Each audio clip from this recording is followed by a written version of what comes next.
नमस्कार, वंदे मातरम। मैं हूं श्यामगिरी। आप देख रहे हैं हमारा चैनल मुद्दा भारत का। मुद्दा भारत का यानी मुद्दा लोकसभा चुनाव की भी खबरों का। जैसे समय लोकसभा चुनाव का ही माहौल है पूरे देश में, और जो है हम इसी जुड़ी खबरों को आप तक पहुंचाने की पूरी कोशिश करते हैं। लेकिन एक रिक्वेस्ट है कि अगर आप चुनाव में अगर हिस्सा नहीं लेंगे, अगर चुनाव में आप वोट नहीं देंगे, तो ऐसी खबरों को आप तक पहुंचाने का हमारा क्या मकसद रहेगा। इसलिए बड़ी संख्या में आप लोग बाहर निकलिए, मतदान कीजिए। आपका मतदान का हक है। आप एक देश का एक जो है लोग प्रतिनिधि चुनते हैं, और वही लोग प्रतिनिधि आप जो है हक से उनसे काम भी करवाते हैं। तो चुनाव अपने पसंद से जो है लोग प्रतिनिधि चुनिए, और उनसे हक से जो है अपना काम भी करवाइए और आगे बढ़िए।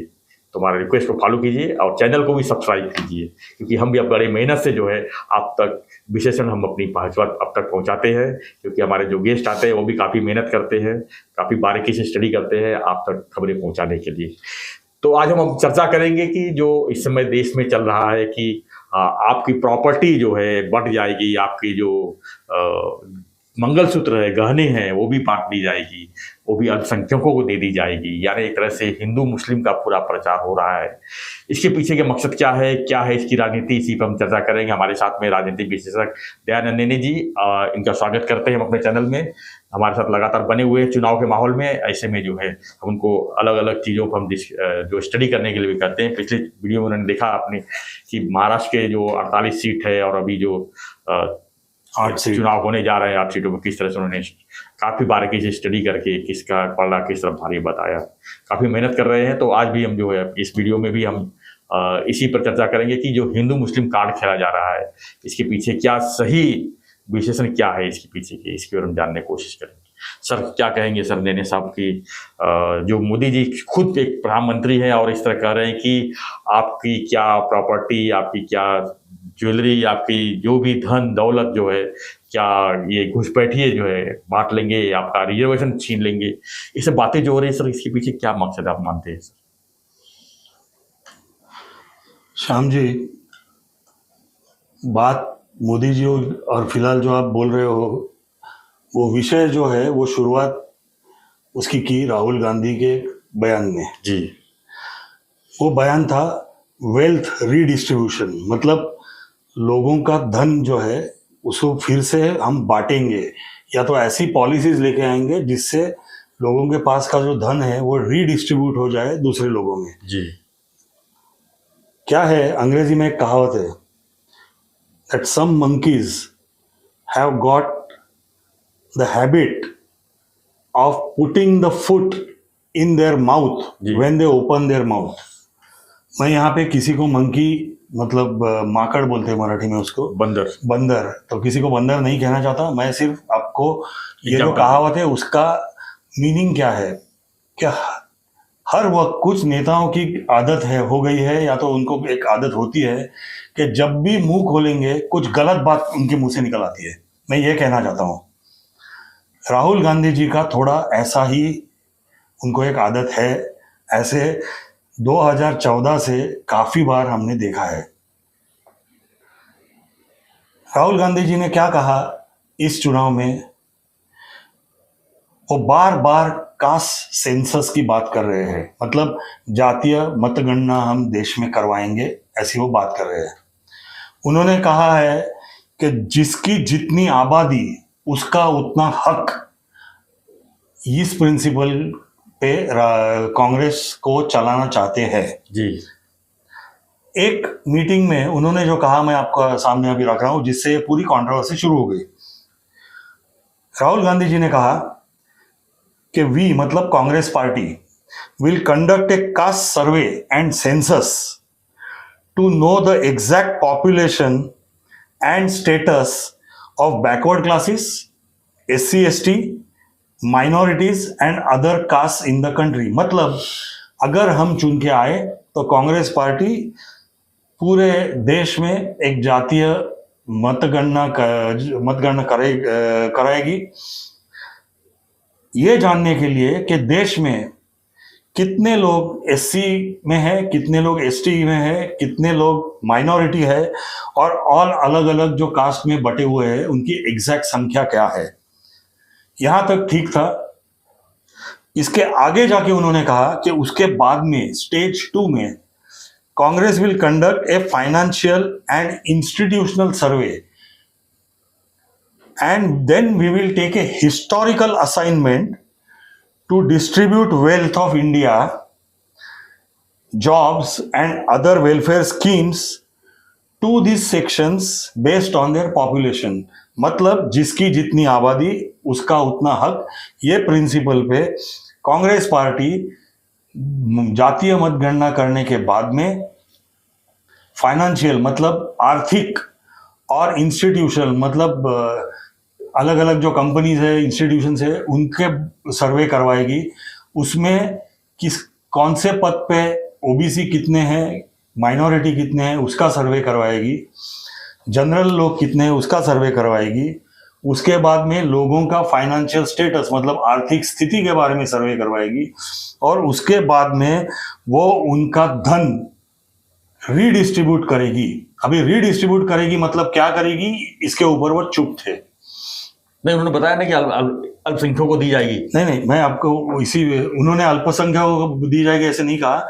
वो राहुल गांधी उतना ही कह के चुप हो गए. जी देखिए, राहुल गांधी जैसे मैंने कहा कि एक बुरी आदत है उनकी.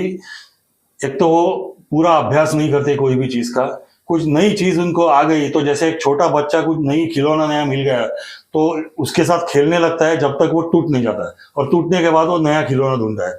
वैसे राहुल गांधी हर चुनाव के वक्त भले वो लोकसभा का हो वही विधानसभा का हो एक नया खिलौना ढूंढते रहते हैं और फिर उसको चलाते हैं. अभी वो चला रहे हैं कास्ट सेंसस को और अभी है वेल्थ डिस्ट्रीब्यूशन के मामले को.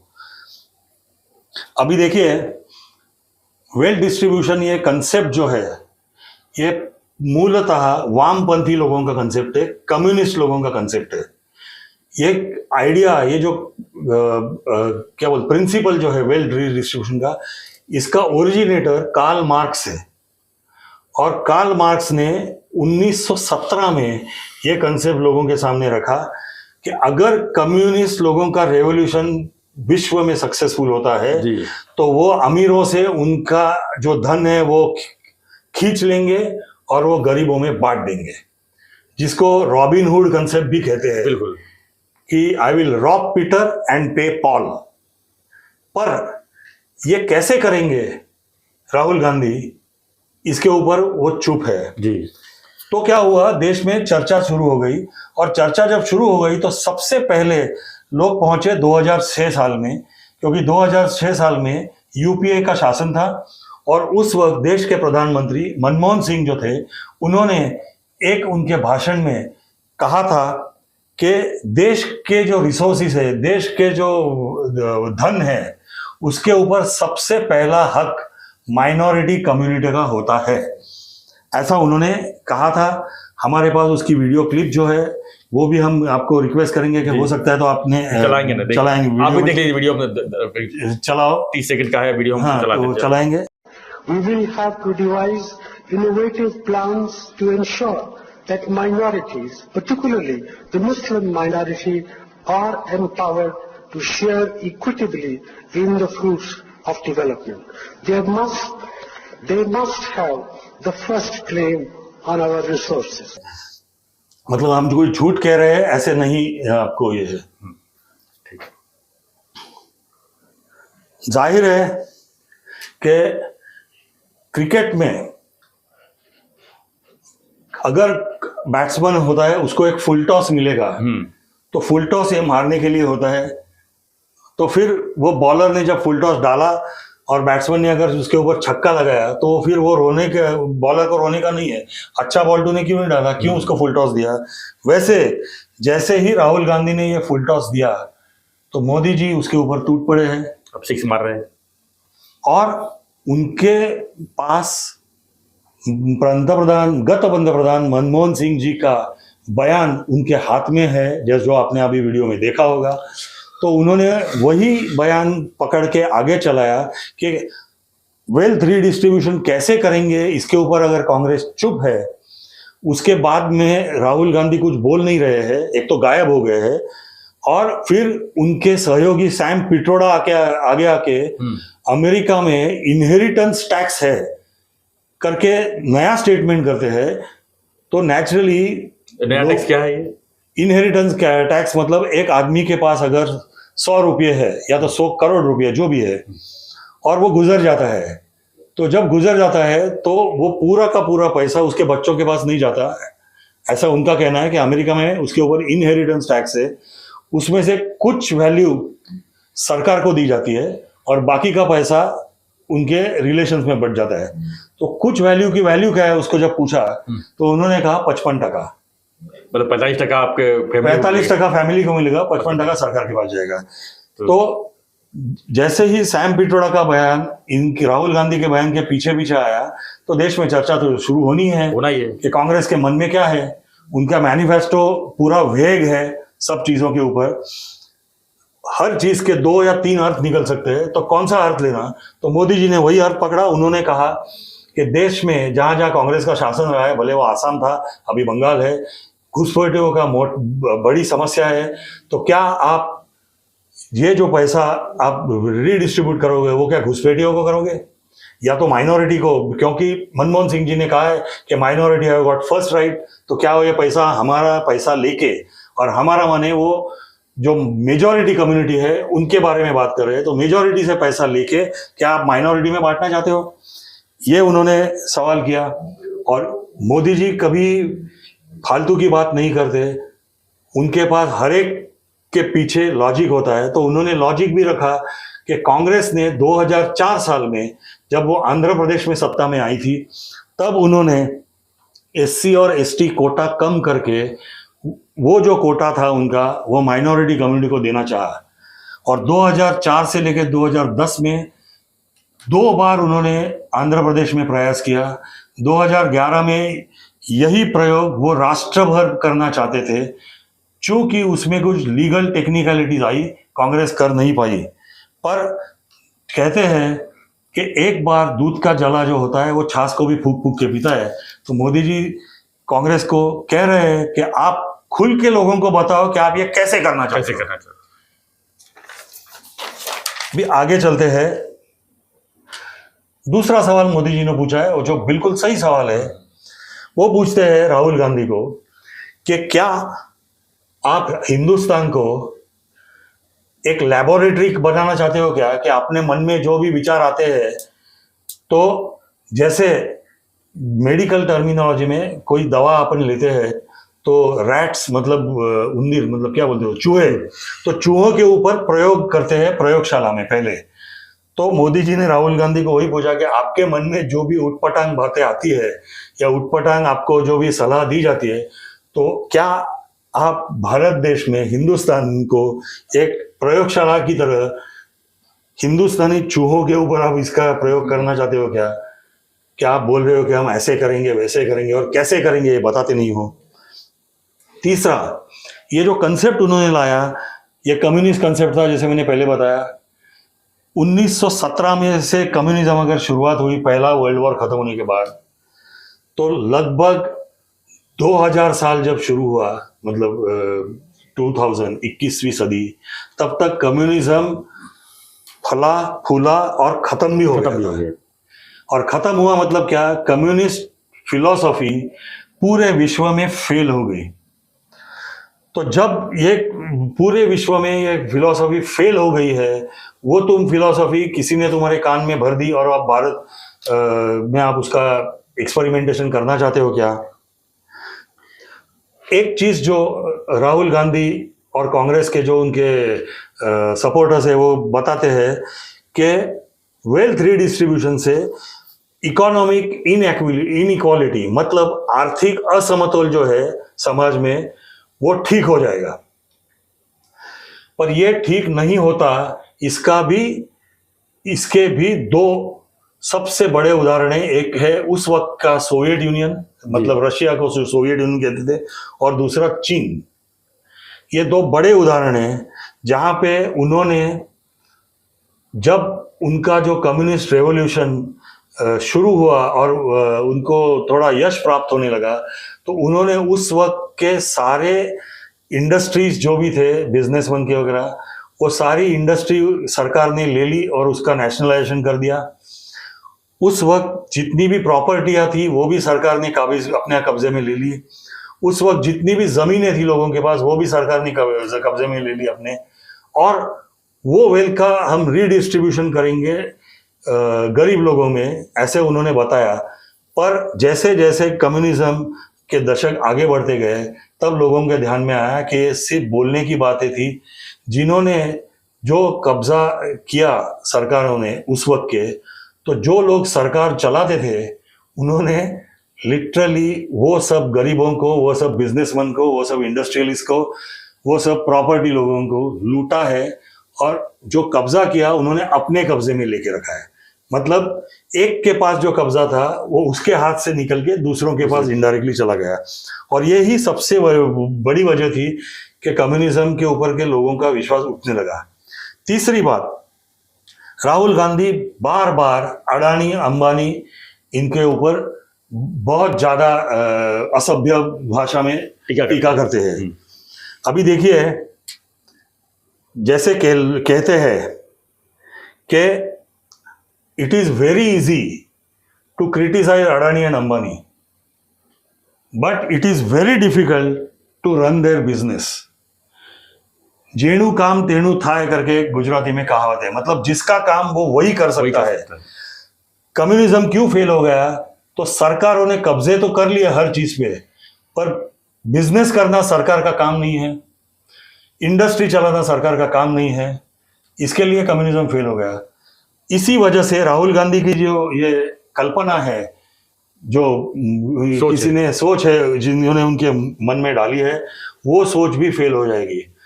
चीन का उदाहरण देता हूं, माओ त्से-तुंग चीन का सबसे रिवॉल्यूशन जो था उनका सबसे बड़ा लीडर था, उसने द ग्रेट लीप फॉरवर्ड करके कंसेप्ट रखा, मतलब सबसे ऊंची कूद।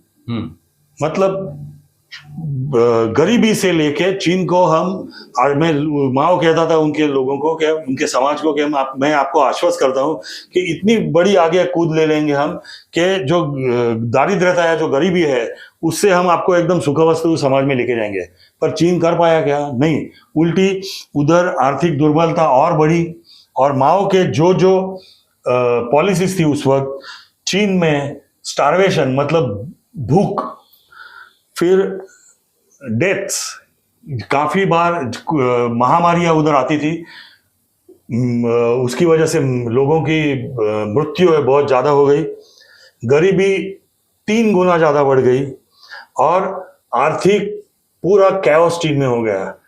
जिसकी पर एक है, चीन ने अभी भी कम्युनिज्म आयरन हैंड से चीन के जो राज्यकर्ता है उन्होंने जारी रखा है करके, चीन की बातें खुल के बाहर नहीं आती। पर अदरवाइज ईस्टर्न यूरोप जहां पे कम्युनिज्म पला फूला, रशिया, वहां पे से पूरा कम्युनिज्म और पूरे कम्युनिस्ट कंसेप्ट हट चुके हैं। आखिर में कहना चाहता हूं, बिजनेसमैन जो होते हैं उनको वेल्थ क्रिएटर्स बोलते हैं। क्यों?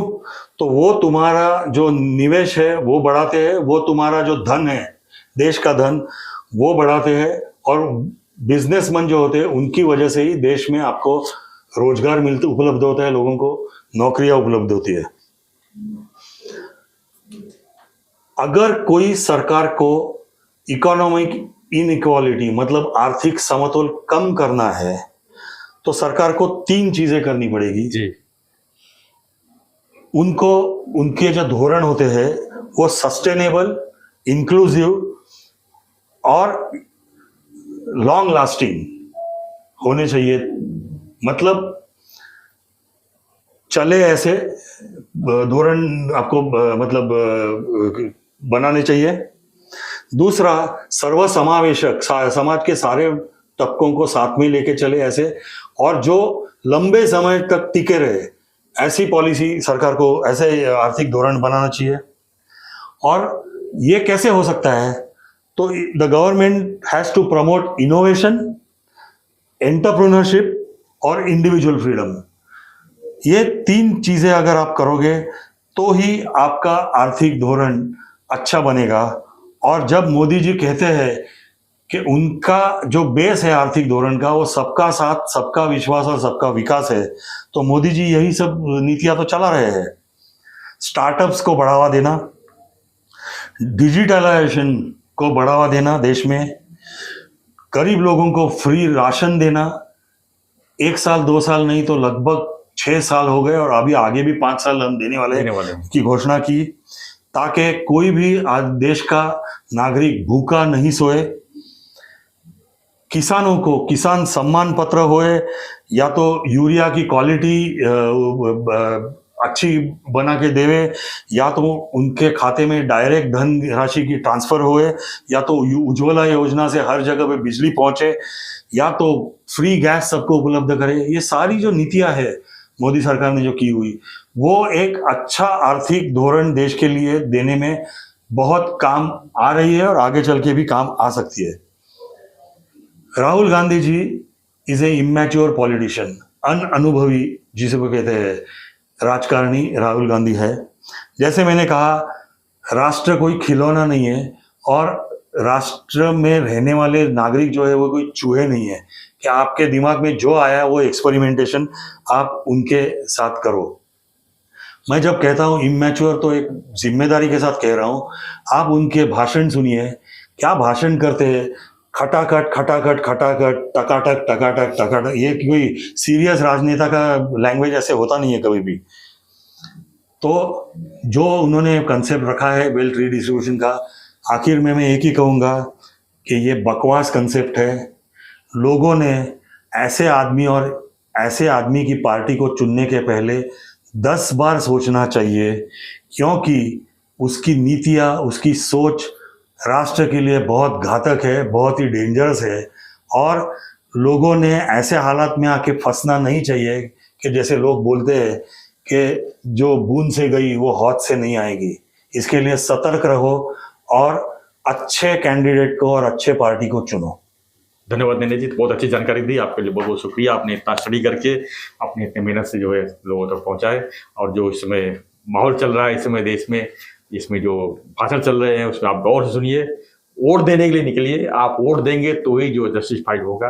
आप एक प्रतिनिधि चुनिए, अच्छा देश का प्रधानमंत्री चुनिए।